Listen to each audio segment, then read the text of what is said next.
in a forum board war where one forum tries to discredit the story because it spawned on a competing forum. So there's a motivation to destroy the story to show that your board is the real conspiracy board. But there's also an incentive to make up the story to quote-unquote blow the whistle and have it done on your forum so that you get the extra hits, so that you get the prestige.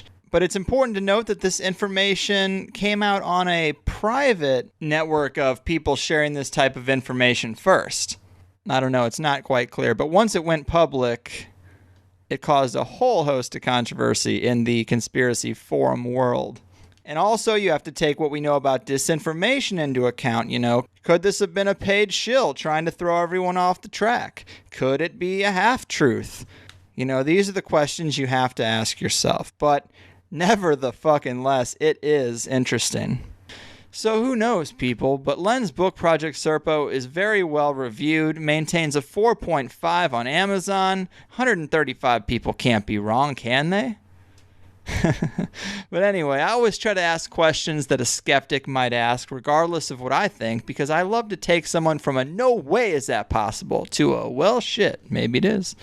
And I tried to help Len make that case. You'll have to decide how we did. Apparently, the original messages from the anonymous source where all this comes from have enough technical information in them to make people much smarter than me find a reason to dig deeper and find them to be credible. As you'll hear, the story of the Yellow Book is probably the hardest pill to swallow. In fact, it's so wild that if this was a fake story, the trickster probably wouldn't even include such a fantastical chunk of information if they wanted their story to be believable. So either way, I suggest you get your head right, strap yourself in, and enjoy this ride. I'm going to remind the world about the money bomb again. Almost $1,000 handed out to date. We're preparing for the big 100th episode. I hope we can blow it out. We are close to 350 in donations right now, so I'll be giving away at least 125, which is solid. It's a solid base. That said, here are the details, and I'll be on the other side with the wild tale that is Project Serpo. Hey people, I gotta take a second to tell you about something we do around here called the THC Money Bomb. What I do is every 5 episodes, I total up the donations I've gotten in that period of time, and half keeps me and the show going. I take the other half and I gift that back to a random listener. So far we're hitting about 500 each round, and I couldn't be happier about it. So consider throwing in $5 or $10. It's cheaper than a hand at the blackjack table with better odds than a scratch-off ticket. Plus, half supports a show you like, and at the very least, half will go to a like-minded person who could probably use a nice surprise in these troubled times. When you make a donation, I can see your email address, and that's how I pick the winner. But to keep things kosher, you can also get in the pool by sending your info on a postcard to me, Greg Carl Wood, P.O. Box 635223, San Diego, California, 92163. I got no subscription fees here, no paid archives, no paid bonus shows, and I want to keep it that way, on principle. But I'm not a millionaire with the podcast on the side. This is it for me. And I'm the only one I know who's trying to help the people out as well. That's my man. So help me help you. If you want to play along, go to the HighersideChats.com/donate and get in the game. Dollars, bitcoins, it's all good to me. And that's what we call the THC Money Bomb. Boom.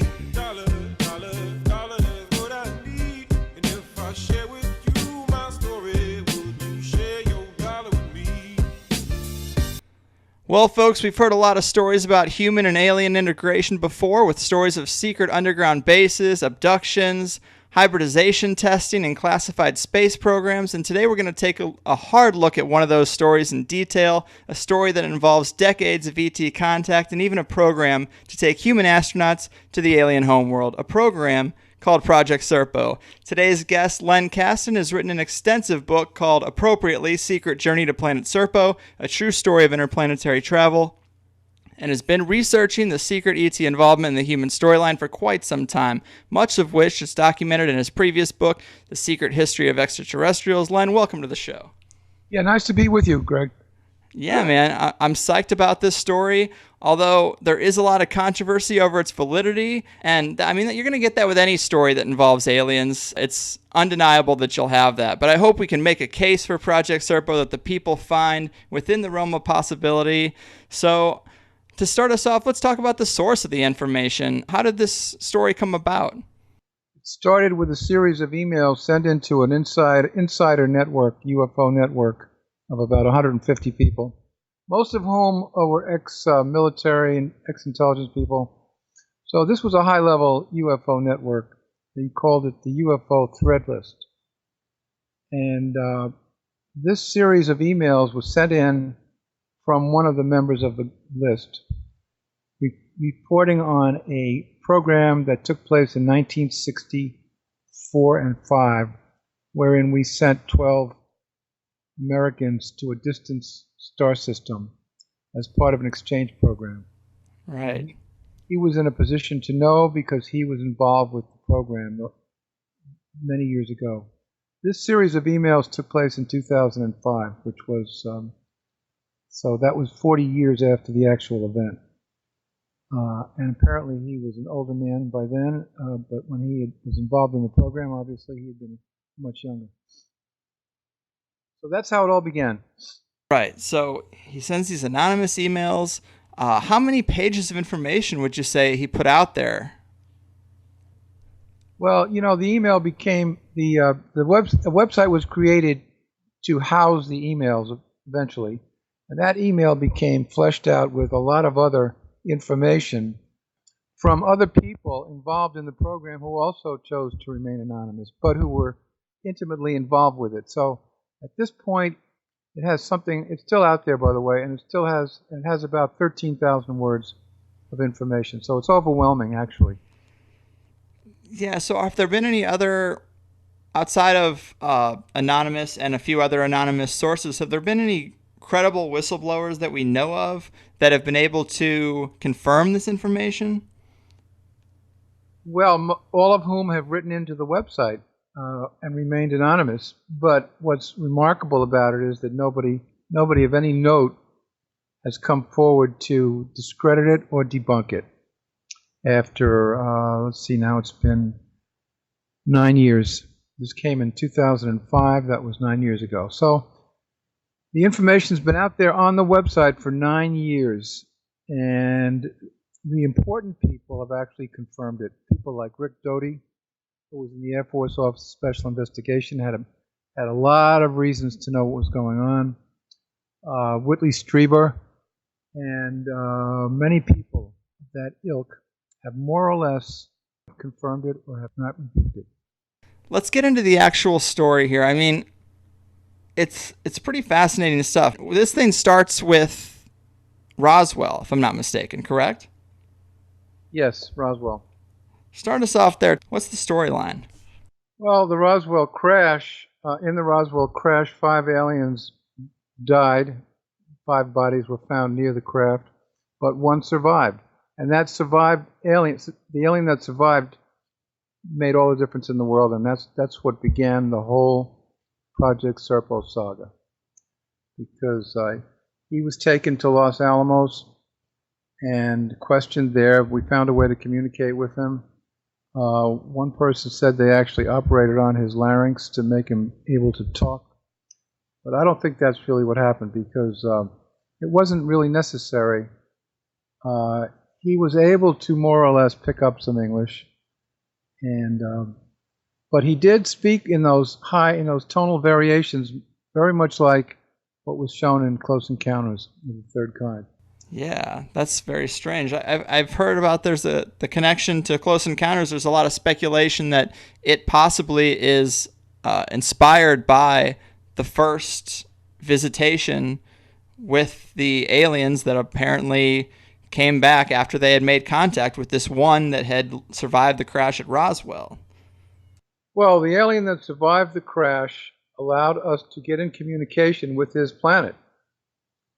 What happened was there was a communications device in the craft, which the scientists at Los Alamos had retrieved, but they couldn't get it to work, and he couldn't get it to work until finally, 5 years later, after trying many things, one of the American scientists came up with the bright idea of simply bringing the device back to the crashed craft, which they had, and hooking it up to the power source there in the craft, and lo and behold, it worked.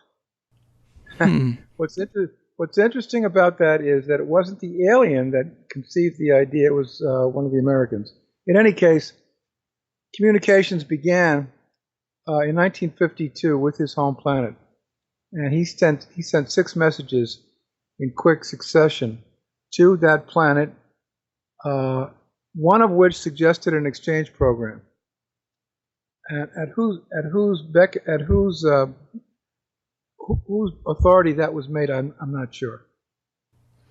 So he sent 6 messages home. Were any of them messages to come and get him? One of the messages was requesting a rescue operation. Yes, but apparently that was impossible at that time. However, that begins another story, because it was clear to some of the scientists at Los Alamos that that tiny little craft probably didn't travel through interstellar space. It was just too small, too unequipped, and they assumed that there must be a mothership somewhere in the vicinity still. And that turned out to be the case. Really? Yes, that turned out to be the case. Because in mid-1953, another craft didn't crash in Kingman, Arizona. It landed. And apparently that was part of the arrangement, that they would send another craft down, not to rescue the alien that had survived, but to give us as a gift a anti-gravity craft, circular disc, to use to reverse engineer and to make our own. And so in 1953, that craft was retrieved and was brought to the Nevada test site. There were 4 live aliens on the craft. They were also brought to Los Alamos. But eventually they were brought back to the Nevada test site so they could work with the scientists there. And that's all detailed in my chapter on Kingman.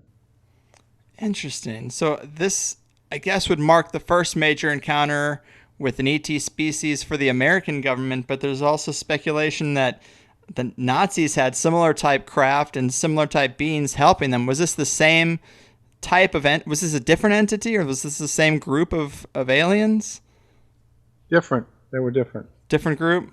Yeah. These aliens were from Zeta Reticuli. It's my belief, and it's the belief of Anonymous, that the Greys, so-called Greys, are from Alpha Centauri. And they're totally different species. I say totally because there's some similarities in terms of their physiology, but basically they're different. The aliens from Serpo are more human-looking. They look like small people, actually. They have a brown complexion. They have 5 fingers and toes. Their eyes are a little larger, but not spectacularly larger like the Greys. And they're much easier to interact with. Interesting. They're also a very caring people, we discovered. And they've never, ever abducted any of our citizens. So that's interesting. Yeah. So this being, he lived in some military base for 5 years, and then it was not until 10 years later that the first meeting was arranged between the U.S. government and this alien race? That's the case. In discussing this, why he would have made that suggestion for a exchange program 10 years out, the Americans were baffled. But before they could get it clarified, he died. He died in 1952, in the summer of 52. So they never understood why he had suggested 10 years down the road, which would have been 1962. Yeah, but that is interesting. Maybe he thought we had a lot more work to do before we were worthy of that type of meeting. But do we know why he died? Was it just a natural kind of thing? Apparently, yeah. I think probably more remarkable than anything that he survived for 5 years in such a different and possibly hostile environment as far as he was concerned. Yeah, I mean, that's what I was thinking. You go halfway around the world, and if you don't get a bunch of shots, you could be hit with some nasty disease. I can only imagine being from another galaxy, you'd think they'd have those same kind of concerns, like you can't eat an apple because it might kill you. You can't breathe the air. You can't be around a dog, maybe. Who knows? I mean, it seems like it'd be such a dangerous environment. Exactly. They had him in a pretty contained environment in Los Alamos. I think they took as many steps as they could to keep him healthy and to keep him alive. But I think he just expired, and it's rather strange because on their planet they live to a much older age than we do. So, but on Earth he wasn't able to live that long. I'm not sure Interesting. how he died. Maybe he contracted something, a disease that couldn't be fixed. I don't know. I'm not sure. Yeah. So, do we know? Obviously, they have some type of wormhole technology or some type of travel technology that we don't have or that we didn't have then. Who knows what we have now in the black projects? But how long does it take? Do we have any idea the travel distance between them and us? How long they can travel that many light years? When we went to Serpo on their spacecraft, the trip took about 10 months, 10 and we're months. talking about 240 trillion miles, or 40 light years, 39.8 light years. So that means that they traveled at 40 times the speed of light. Right. And Interesting. uh, evidently, what we learned was that they traveled through wormholes. And travel through a wormhole is instantaneous. It doesn't take time at all because it's going through the time domain, apparently. So the 10-month period evidently was taken up with navigating with stellar navigation, which they had experts at that point. They had been developing this technology for 50,000 years of our years. So they knew how to navigate to and from and in and out of the wormholes. Once in the wormhole, it's like folding space. Their planet then essentially became much closer to ours, like space was folded over to the point where the two star systems were virtually side by side. That's how Mm-hmm. it worked. And so it took 10 months. You know, when you add in the acceleration, the deceleration, navigation, apparently that's all taken up with the 10 months. I'm not sure. And also, they use a form of antimatter propulsion as well. Now, our people were able to travel to walk around the ship. They were allowed to go into the engine room. They answered all the questions we had. So we picked up a lot of the information about that technology and about that propulsion. Interesting. So they brought us a craft to reverse engineer. Tell me more about that first meeting. So the being dies, and then 10 years later, I guess during that 10 years, there was ongoing communication back and forth maintained. Evidently, yeah, evidently. But the fact that they had given us a craft to reverse engineer was kept very, very, very secret. Mm-hmm. Very high level, way above top secret, because we were back engineering that craft at the Nevada test site, and that's all in one of the appendices in my book, because the man who was involved in that gave a personal testimony about what went on there and how he was able to. He was in charge of building a simulator for our pilots. Uh, they built a simulator that essentially simulated travel, a flight in the anti-gravity craft, and that was his job. And that's in the book. Right. Also in the book, I was really surprised to see apparently John F. Kennedy had knowledge of this Serpo project in this ongoing communication, correct? Yeah, by the time they were ready, Kennedy was president, and he was briefed on the uh, the exchange program, and he had the option of saying yes or no, and he said yes. He was absolutely committed to any triumphs that could be made in space, Mm-hmm. going to the moon, whatever. That was what he called the new frontier, and he worked with von Braun on this whole thing. But he had absolutely no knowledge, from what I could determine in my research. He had absolutely no knowledge of what went on after Kingman and in the reverse engineering of the craft. He did not know about that. Interesting. So as far as he was concerned, they had proposed an exchange program. He agreed to the exchange program, and he said go forward with it. And that's how that triggered the entire operation. Now, he was assassinated before the visitation, right? It was like 5 months before, right? That's right, yeah. Oh, man. Such a bummer. The whole world could have been way different. Exactly, because probably knowing his dedication to transparency, he probably was going to have it videoed, have it televised. And that would be my guess anyway. I don't have any knowledge or information about that, but knowing Kennedy as we do, the way he detested secrecy, government secrecy, that would have been a logical thing for him to do. Yeah. It's crazy to think about how different things could have been. Now let's go to that first meeting. Kennedy's assassinated 5 months later. This first meeting happens with the EBEN. They're called the EBEN, right? Well, one of the scientists at Los Alamos came up with that because it's a short form of extraterrestrial biological entity. So that became EBEN, and they became labeled with the term EBEN. That was our term for them. They became the EBENs. Okay, so that first meeting, what was that like?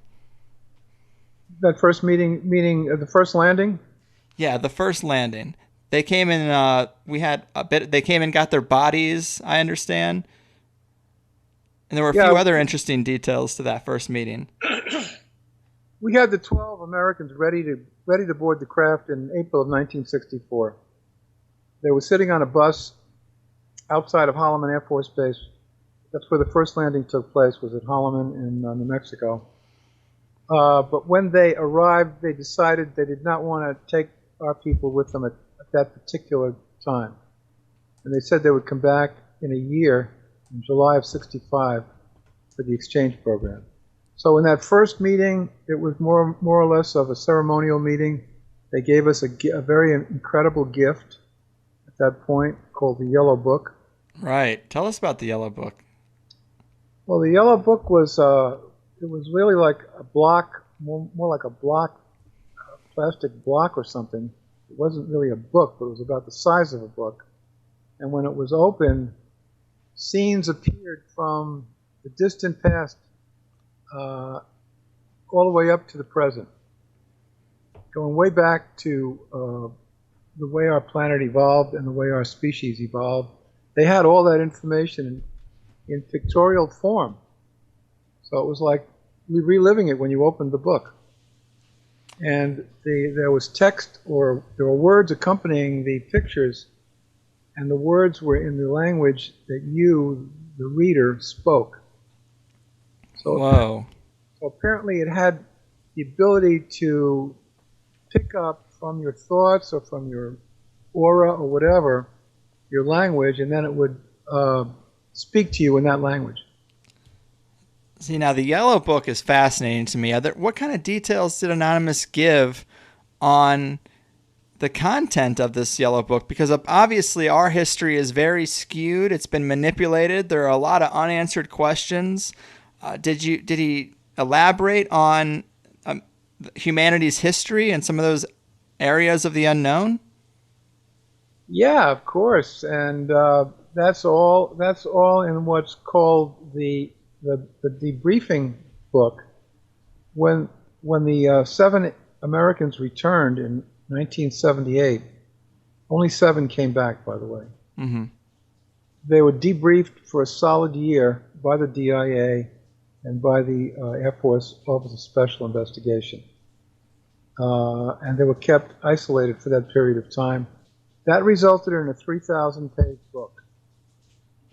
So all of the information that you're asking, all the questions you're asking are answered in that book. And Anonymous had access to that book. Wow. But we don't have all the details, naturally, 3,000 pages, but we have enough to produce those emails that he sent into the website. Yeah. I mean, can you share anything about the contents of that history? I mean, did anybody go back and look at who built the pyramids, or check the validity of Atlantis, or watch the dinosaurs get wiped out by an asteroid? Anything like that? according to Anonymous, the way you read the book was once you started reading it, you could not put it down and pick up where you left off. You'd have to start all over again. That's the way it worked. Really? So he That said sounds odd. that, yeah, exactly. He said that he spent 22 hours reading it, and he didn't get very far. So beyond that, I don't have any more information, except he said the aliens did speak about Jesus. Whether or not they were taking credit for Jesus, I don't know. He intimated that there was that element where they claimed to have been involved in that. If that's the case, it could have been disinformation. I don't know. Right. I saw that insinuation that Jesus was possibly one of them, a teacher of his time. And also there's the, like the point you made, it could have been manipulation to try to maybe get something out of us at the time. So we were manipulated with this false story. I mean, our leaders do it to us. I could see them doing it to us as well. Yeah, and if you go to the Billy Meyer story, where the book, the so-called Talmud of Emmanuel, was unearthed, that book supposedly came from the Pleiadians, and they say that Jesus was an extraterrestrial, but not from that particular planet. Interesting. He was from a different star system. So, have any other whistleblowers from any other areas of ufology or black ops ever mentioned the Yellow Book before this story? Not to my knowledge. I've never heard it discussed before, but Rick Doty didn't deny it, and Willie Strieber seemed to think it was all very likely or possible in his interview with George Noory. Strieber, Bill Ryan, who was the moderator of the website, www.serpo.org, and Rick Doty were all on together in December of 2005.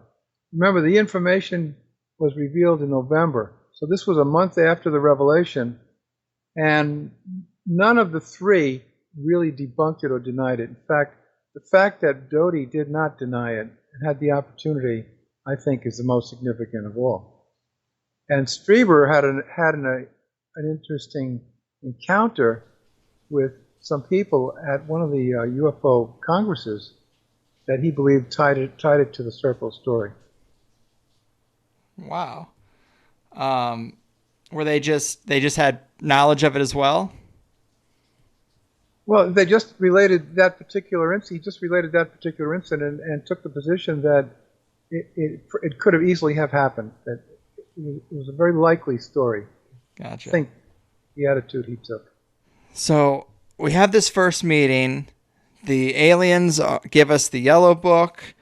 We are ready to send these astronauts with them. They say, no, we're not going to do that right now. Then what happens? Yeah, at that particular meeting, they had the bodies of 10 dead aliens. They took them back. Several of them had been autopsied, which they probably did not surprise them at all.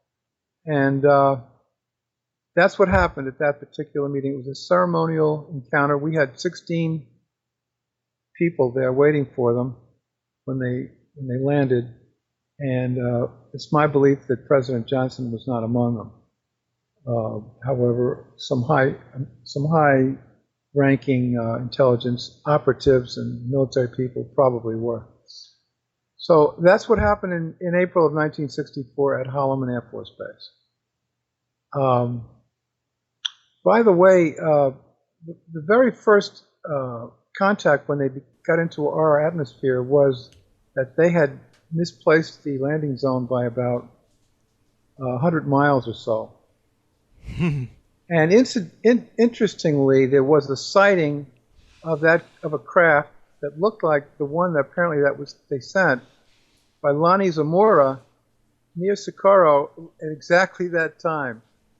Now that's good. That's good to hear. That's quite interesting, and the Zamora case, I think, confirms that that meeting. So it's something that your listeners can look into.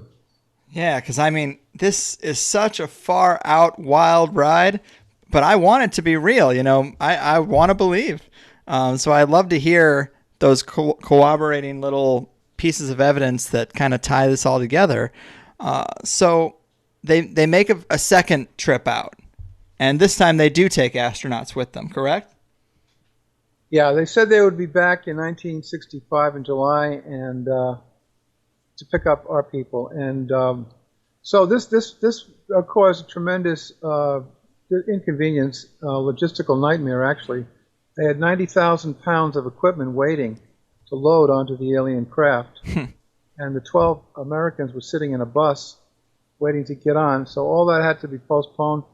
I don't want to call them astronauts because they really were not astronauts. These were not NASA-type people. They were simply military people that had special training. Gotcha. They were sent back to Leavenworth Prison in Kansas because they did not want them associating with anybody for that whole year until the next pickup. So they were kept as literally as virtual prisoners at Leavenworth for that whole year. So now 12 people went with them to Serpo? That's right. 7 came back. Okay.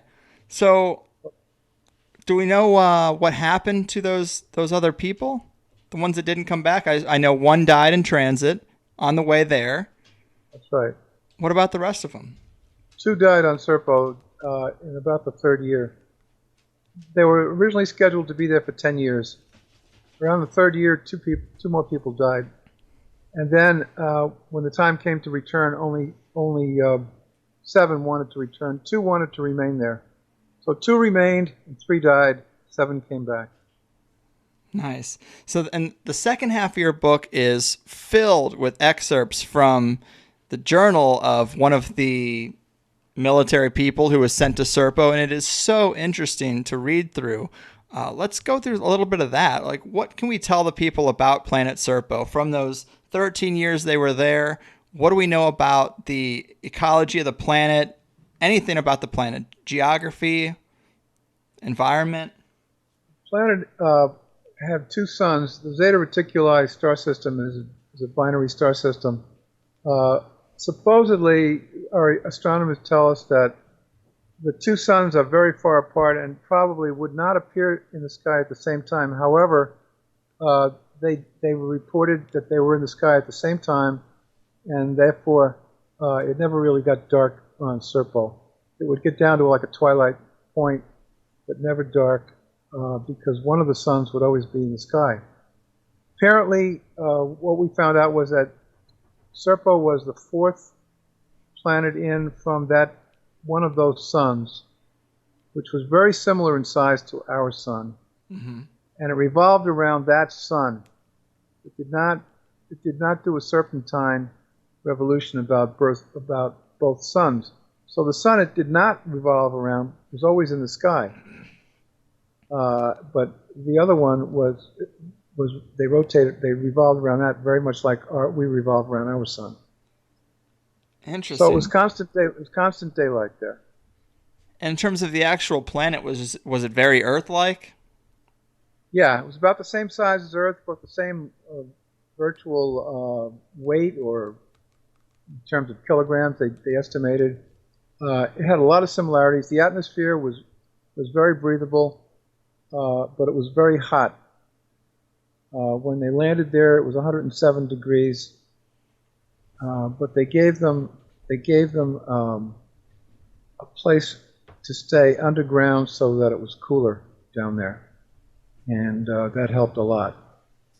Apparently, the EBENs thrive in a much hotter environment than we do. Their skin and their whole biochemistry is different than ours, and they like to be in a hot place.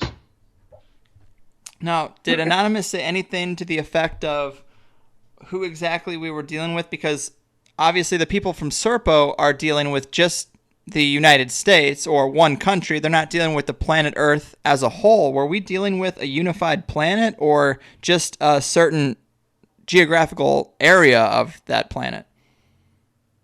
No, we were dealing with the entire planet. So they operate as a single species. They've reached that level. That's right. Yeah, they're very organized that way. They're very well controlled, and we found out that it was more or less a police state. Right. We're very regimented. I saw that in the book and thought that was pretty interesting. Are we talking about a police state the way we see it, like very authoritative? Was there any sign of the people wanting to rebel against that police state, or any kind of oppression, or was it a fair society type situation? Well, if you want to call lack of freedom oppression, then yes, it would have to be, because they were closely monitored. What they did, everything they did, wherever they went, they were watched. They had to wear a device on their belt so that they were known. Very similar to what we're doing now, actually, with the smartphones. And they were required to do certain jobs at certain times of the day, and this was all determined by what they call the mirror tower. That as the planet revolved around the sun, the projections of the mirror tower onto the ground would trigger a whole new type of activity, and they would shift into a different activity based on the movements of that tower, that mirror tower, and also the commands, whatever commands may have come through that device that they all wore on their belts. And we were given those devices to wear on our belts too, so we had to wear them too. Fascinating. That way they always knew where we were. Right. Yeah, that sounds like a police state to me. So, yeah. How about animals on this planet? Of course, we're dealing with an intelligent species, but do we see anything else from their environment? Any biological creatures other than them? Yeah, there were some different kinds of animals that they were described by the commander in his diary. Something that looked like a very large snake, but it had almost like human eyes. There were several different creatures. Yes, there was one that sort of looked like a lion, but it had a lot of fur around its face. That's all in the book, but he discusses that in his diary. Right. But he didn't spend a lot of time on that. The major thing in the diary was the confrontation that took place over the body of 308. Yes. They were all given 3-digit numbers. They were no longer referred to by names, by the way. 12 people. Yeah, you have a chapter on that confrontation. Tell us about that. What's the story there? Well, 308 was one of the pilots in the group of 12, and he died on the way to Serpo. And the commander wanted to know what happened to his body, and they said that his body no longer was there. And he said, "Why not?" He said, "The body belongs to us." They said, "Well, it's not available anymore." Well, he pursued that, and it turned out that they had taken the parts of the body and used it to clone and to create other creatures. And the fact that they would not release the body caused the commander to confront the doctor and ask him why they couldn't get the remains of 308.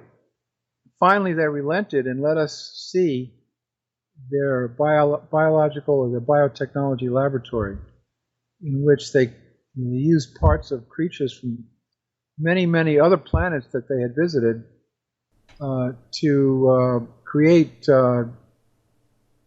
hybrid creatures, and some of them were monsters. And the commander said that he used the word hideous. Damn. Yeah, I definitely read through that part.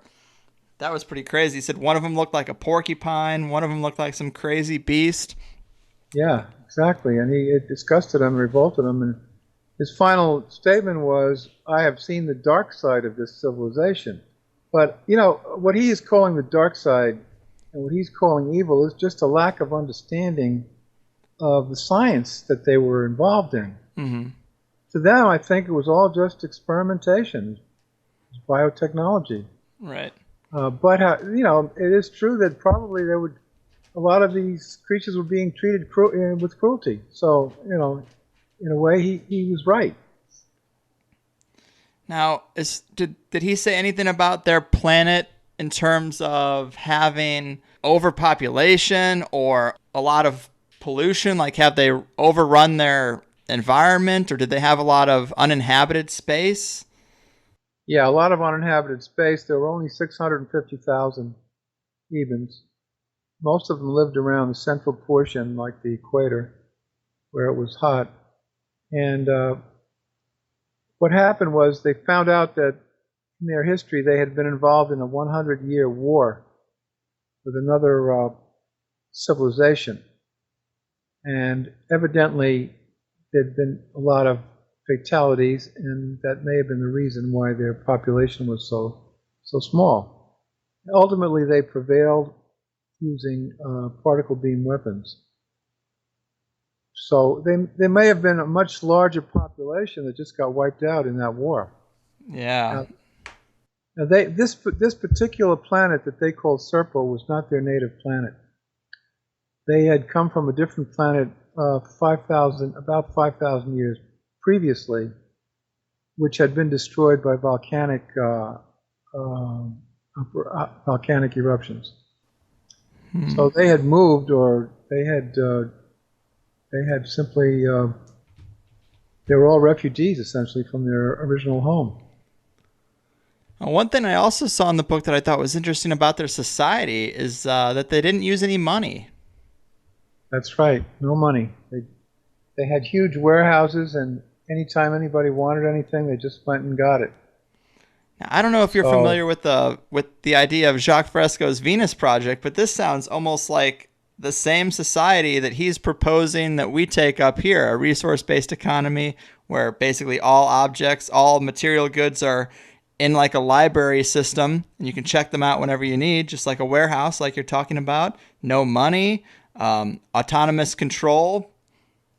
Sounds very similar. It's odd. And who said that again? Say that again? Jacques Fresco. I'll send you a link when we're done. Yeah, please do. And did he write a book as well? He actually did. He wrote a book called The Best That Money Can't Buy. And it's a book about how most of our problems are caused by a monetary system. And if we're ever going to work together and not be in conflict with other islands on the same round planet, then we're going to need to get over the monetary system. So, yeah, it makes sense. It makes absolute sense. I mean, the EBENs have it worked out, and they're not even concerned about material goods. When they need anything or when they need food, it's all there. Right. So in those terms, it doesn't seem so much like a police state, or at least not in the terms that we would think about it. It seems like more of just a cohesive unit working with, obviously, some type of hierarchy, but it doesn't seem to be necessarily super abusive to the people. It seems to be somewhat beneficial for them. They're all taken care of. Let's put it that way. You get into the philosophical questions of what is freedom worth. Okay? Right. There's a fine line. Exactly. And if freedom degenerates into cannibalistic capitalism, to the point where people are just ravenously taking what they want from others, because people who get too very rich are taking it away from somebody who's poor. Let's face it. Freedom is the key. We supposedly have perfect freedom, but then that's questionable too. Do we really? If we're manipulated by lack of material possessions or food or whatever, are we really free? You get into those kinds of discussions, Yeah, 99 problems, my man. I hear you. So these astronauts, or these not astronauts, but these military people, these military scientists, these adventurers that went to Serpo, they were there for 13 years. Now, the journals that were delivered from Anonymous, they're just the journals of one of these people, correct? Yeah, the team commander. Do we know anything about any of the other ones? I mean, of course, it seems like time-wise, they'd probably all be dead by this time, correct? Yeah, the last one died in 2002 in Florida. Interesting. So Yeah, we don't have no records of anything left by any of the other people have been disclosed through Anonymous. that's right. Just what's on the website, www.serpo.org. Now, how about photographs? They took thousands of photographs and videos, all of which are stored at the Bowling Air Force Base in Washington, at the DIA headquarters. So there are 3,000 photographs there. There are soil samples. There are cassette recordings because they were able to use cassettes in the 60s. They had that technology. So it's all there. It's a question of getting the Freedom of Information Act to try and pry it out of there. Mm-hmm. Yeah, that would be great to do. I would love to see that happen. But Yeah. apparently, a lot of people on this planet ended up knowing about these meetings. I mean, we shared this information with Russia and China, and the Vatican. I mean, even Carl Sagan seemed to have gotten filled in on the situation. Exactly. Yeah. He was recruited to do the scientific analysis, the astronomy, and he was supposedly wrote a 60, I think it was a 60-page opinion on the fact that their rotational computations did not seem to work out to be in accord with the Kepler formulas.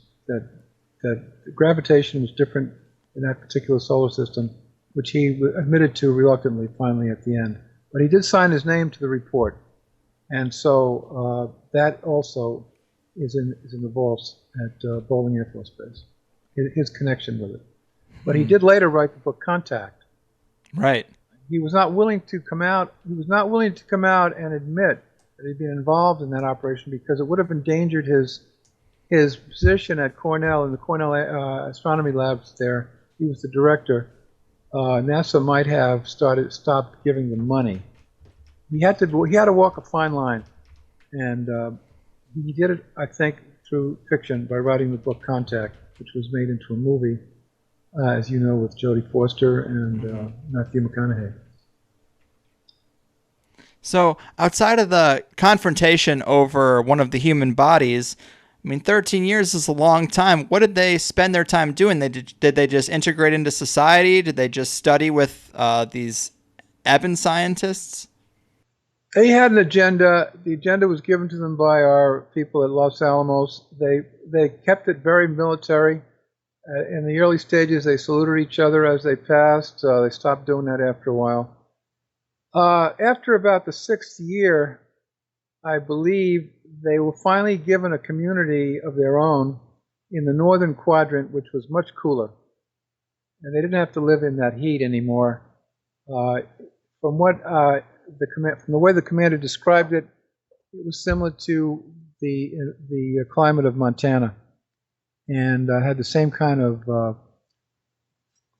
foliage, same type of environment. Evergreen trees and stuff. Evergreen like that. trees, yeah, exactly. So they must have lived a relatively pleasant 7 years after that, because they were ensconced in a much more comfortable environment, and nobody really was supervising them. So it sounded to me like an extended vacation, really, Right. at that point. So they weren't really living in secret on Serpo. It wasn't weird to the inhabitants of Serpo to have beings from another planet, because obviously that wasn't even their home planet. So I guess they were just living among them. Exactly, and they were free to move around any way they wanted. And they had the use of an aircraft that are very much similar to our helicopters, although they didn't have blades, but they were anti-gravity, and they could use that, and they could go wherever they wanted, explore the planet. And but they did have their own agenda. I'm not sure what it was in terms of bringing back information. This was an incredible insight into the rest of the universe, and I'm sure they took advantage of whatever information they could gather. Right. Yeah, this seems like potentially the smoking gun if we could really get to all that data. It's like so frustrating that we can't. I know. If we could get that data, incredible things would open up. Incredible things would open up. Absolutely. So it's sitting there. And why they are keeping it under wraps at this point, 50 years later, I don't know. I mean, so many good things could come out of it. And I mean, you've combed through all these leaked journals. Outside of what we've discussed, did you read anything in them that really stood out to you? Well, to tell you the truth, uh, one would expect to be on another planet. One would expect to see beautiful cities and all kinds of incredible futuristic developments. This was kind of a dull place, and it's not a kind of place that I would want to ever even visit. You Hmm. know, so and while the EBENs were nice people and they treated us beautifully, they weren't especially interesting. They had strange customs in terms of dancing and so forth, and they didn't seem to have any culture the way we have culture. Libraries, museums, all of that seemed to be missing. So Yeah. we were dealing with kind of I don't know how to describe it really. It goes way beyond 1984. Just a cold scientific community that doesn't Yeah, really have any art. they lived in adobe type, very small huts. Well, they weren't huts. They were houses, and they were allowed to have one child and no more than one child. They were assigned to certain tasks based on their education, and that became their lifelong job. So it wasn't to me the kind of place that we would envision a distant star system. And one other thing I thought that was pretty interesting, they talked about how often they had visited Earth. They said they've been visiting Earth since before we were civilized, this race has, correct?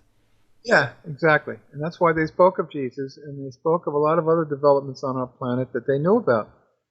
Uh, but the interesting thing is that they were surveilling, or I should say, they were looking at our most sensitive military installation. The crash over Roswell was a crash over the 509th bomb group, which was the atomic bomb group. So the question becomes, well, now that then we found out that they had won a 100-year war, they had the ability, if they wanted to militarily speaking, to take over this planet, technology-wise. And that's why there was such panic at the Pentagon over the Roswell crash. That's the reason. And uh, and Philip Corso talked about that in his book, The Day After Roswell. Their initial reaction to Roswell was that we were in danger of being invaded. So fortunately, they turned out to be nice people, civilized people, and we did expose our all of our information to several other countries, including China, Russia, the Vatican. Many departments of our government were present at succeeding meetings. The last meeting took place in 2010 in mid-Pacific on what's called Johnston Island, although it's really not an island so much as it is an atoll. And so, a lot of governments around the world know all about the EBENs. Mm-hmm. That includes Russia. So if Putin must know about it, and certainly the Chinese know about it. So it's no longer a great secret. We were not, but we apparently have become their representatives here, and they deal with us mainly. Yeah, it's interesting that all these governments would know about this and still not be motivated to get us to a place where we're operating as a single unit, as a world, as the Earth. When they know that they're making contact with another species, you think that would be a motivating factor and be like, hey, we should probably get our shit together so we can enter the global marketplace or whatever, the galactic Yeah, marketplace. it raises all those questions of if we have freely shared this information with other nations, and they know all these fantastic things just as we do.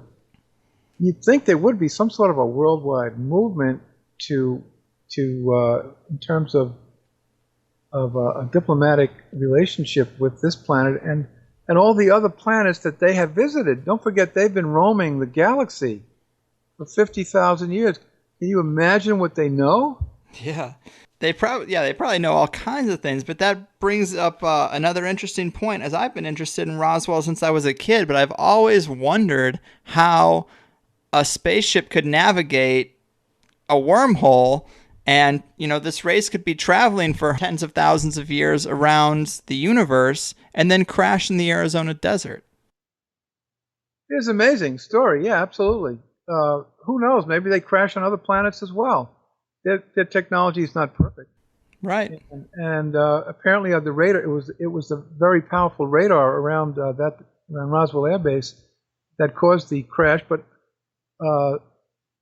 some think it was the lightning storm that was taking place at that time. In any case, the two of their craft collided, and one ended up near Roswell, and one ended up further west in the plains of St. Augustine.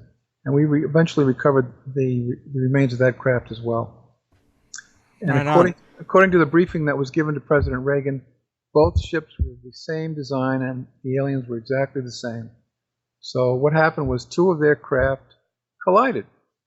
And that can happen. That can happen. It can. Yeah. So we got a couple minutes left. I really want to know more about this anonymous guy because he is the crutch that this all leans on. There is an interesting anecdote. He told us that he was the editor of something called the Red Book. Can you tell us about that and how he was involved with it? He claimed that the Red Book is a complete compendium of all of our contacts with different ET races.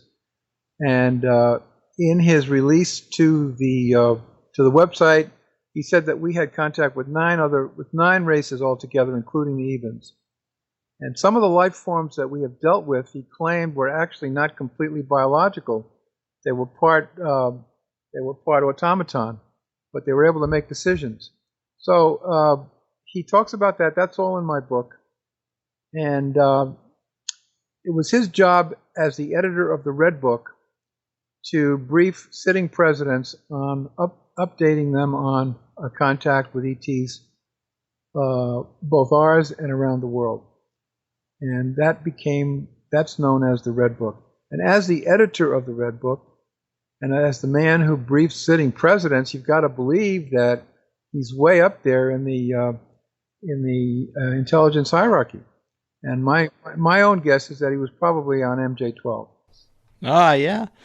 See, he must have been up there. It seems like he's disclosed a lot of information about himself that would make it easy for high-ranking people to figure out who he was.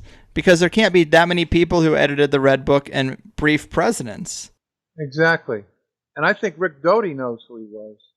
And Rick Doty has made some statements that make me think that he does know who he was, or he has a very good guess as to who he was. But he's actually still alive. His last entry into the website was in 2012. So he's still around. What did he say in his last entry? Was it still just more journals? No, it was some very interesting information about, I'm trying to remember what it was. You have to take a look, I can't recall. It was something he wanted to communicate. Sure. Yeah, I can't remember. Yeah, there's a lot of information on the website, and your listeners are encouraged to go out there and take a look at it. It's www.serpo.org. It's still out there. Of course. So when you first heard about this story, were you skeptical of it? I assume you'd have to be. I was sitting in a shuttle bus from Laughlin, Nevada to the Nevada airport, to the Las Vegas airport, with Bill Ryan, who was the moderator of the website and who created the website. So I had 2 hours of exposure to the whole story, and Donald Ware was in that particular shuttle too, and he contributed some information. And I think you know who Donald Ware is, right? Mm-hmm. He's well known, and he's high up there in the intelligence apparatus. So when Ware seemed to go along with it, and Ryan gave so much information, I began to understand that this was a true story, and I wanted to look further into it. Yeah, it's definitely fascinating. Are there any other points you would make to skeptics who might be out there shaking their head right now, thinking that there's no way this could be true? Are there any other points you would make that would make the story seem more credible? How can we reach those skeptical people? Well, President Kennedy was dedicated to government transparency, so it was the fact that he gave this whole operation to the DIA and not the CIA that made this revelation possible. We never would have learned about it if it had probably stayed in the hands of the CIA. Mm-hmm. So here it is, 50 years later, after the fact. They're sitting on top of incredible technology there. The only point I would like to make is that I think it's time that the planet